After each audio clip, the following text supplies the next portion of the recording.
c'est de bâtir votre personal branding, votre minimum viable guru.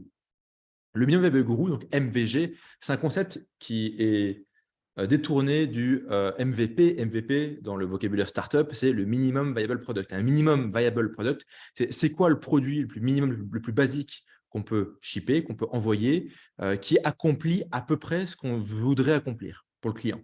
Ce n'est pas parfait, il manque la moitié des fonctionnalités, il est très incomplet, mais sur une fonctionnalité sur laquelle on a fait notre marketing, ça fonctionne à peu près. C'est le MVP. La question, c'est en tant que positionnement public ou semi-public, et je reviendrai sur le caractère semi-public, qu'est-ce qu'on peut bâtir comme positionnement? Et c'est extrêmement important. La plupart d'entre vous qui ont fait beaucoup de pognon dans les PDF, dans le B2B, en fait, ils ont gagné plein de thunes.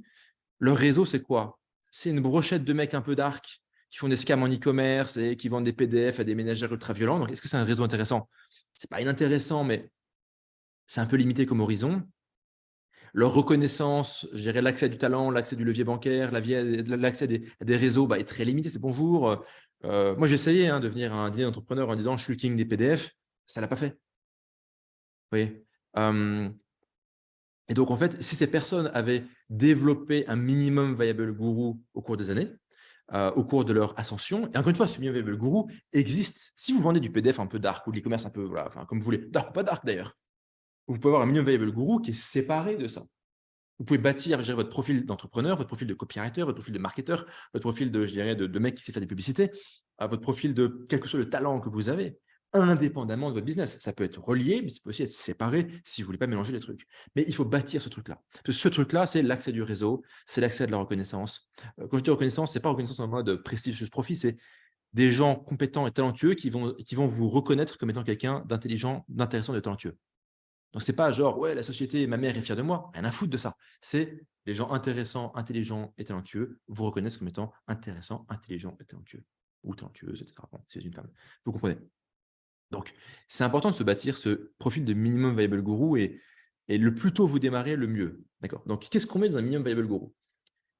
Ce qui est important, c'est qu'on comprenne que vous existez en tant qu'humain. C'est-à-dire quand vous créez, je dirais, un pseudonyme à la con pour vendre des PDF, vous n'existez pas en tant qu'humain. Okay. Exister en tant qu'humain, ça veut dire vous avez une présence sur les réseaux sociaux, vous avez une photo qui peut être retouchée, une photo qui peut aussi être un NFT dans certains cas, ou juste une photo à la con, mais vous avez une photo.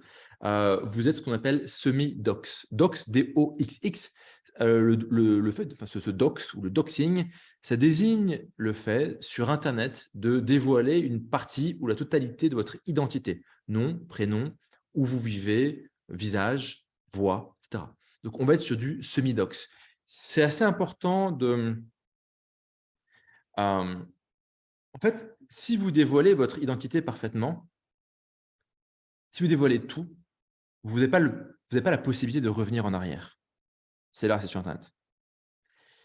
Si vous utilisez un pseudonyme, genre vous utilisez, on a, je sais pas, par exemple, qu'est-ce qu'on a comme prénom? Voilà, on a Marc avec nom de famille dans le chat.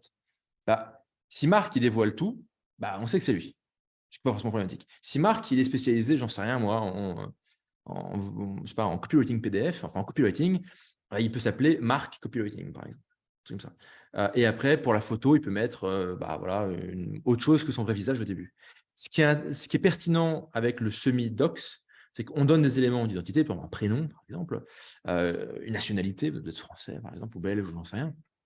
Mais on ne donne pas tout. Donc, vous préservez votre vie privée, ce qui, mine de rien, croyez-le ou non, est important, parce que quand les gens deviennent dingues, vous n'imaginez même pas ce que vous prenez dans la gueule. Et si un jour vous dites, OK, je voudrais aller vers plus de transparence, plus de visibilité, avoir une relation peut-être plus profonde et plus riche, plus dense avec mon audience et dévoiler un peu plus de ma personne, vous avez la possibilité de le faire. Donc, mieux vaut être semi-dox et après choisir au fur et à mesure de la relation et votre positionnement sur Internet, qu'est-ce que vous voulez révéler et si vous voulez révéler d'autres choses sur vous, plutôt qu'être en mode, salut, c'est moi, et après ne pas forcément avoir la possibilité de faire marche arrière. D'accord. Un MVG, on va dire qu'il est niché, il est spécialisé. Un MVG, il ne va pas parler de 15 000 trucs. Il va avoir un sujet ou peut-être un sujet secondaire et un sujet tierce qui en général vont avec, qui sont à peu près dans le même package. Donc, typiquement, vous pouvez parler par exemple, de copywriting et peut-être aussi un petit peu d'investissement et peut-être un peu de publicité, par exemple, j'en sais rien. Vous voyez, c'est OK, l'investissement, ça ne va pas forcément avec publicité et copywriting, mais les mecs qui font du copywriting et qui gèrent enfin, qui font de la publicité pour leur business, ils se posent la question de l'investissement. Donc, ils vont pas se dire: «Qu'est-ce que ça fout là?» Si ça parle, par exemple, de cuisine asiatique entre le copywriting et les tunnels de vente, on va se dire: «Ouais, qu'est-ce que ça vient foutre là, le truc?» OK. Donc il faut être niché. Enfin, il faut être utile. Il faut j'y reviendrai dans un instant, mais il faut créer du contenu. Il faut, il faut, il faut produire des choses, il faut produire des idées ou piquer des idées d'autres gens, ça marche aussi. Mais il faut que ce soit utile, il faut que ça serve à quelque chose. Il faut qu'on se dise: «OK, est-ce que ce que je fais est utile? Est-ce que ça sert à quelque chose? Est-ce que ça va améliorer l'expérience, la vie de quelqu'un, ce que je fais là maintenant actuellement? Versus est-ce que je suis juste là pour me faire plaisir?» Donc être utile, relativement évident, mais c'est bien de le mentionner. Enfin, troisième règle, c'est il faut exister sur plusieurs réseaux et pas un seul réseau. Ça, c'est plus une question d'antifragilité. Si vous existez que sur un réseau et vous faites kicker, bah, en fait, vous êtes mort, quoi. OK, donc ça, c'est l'existence d'un MVG.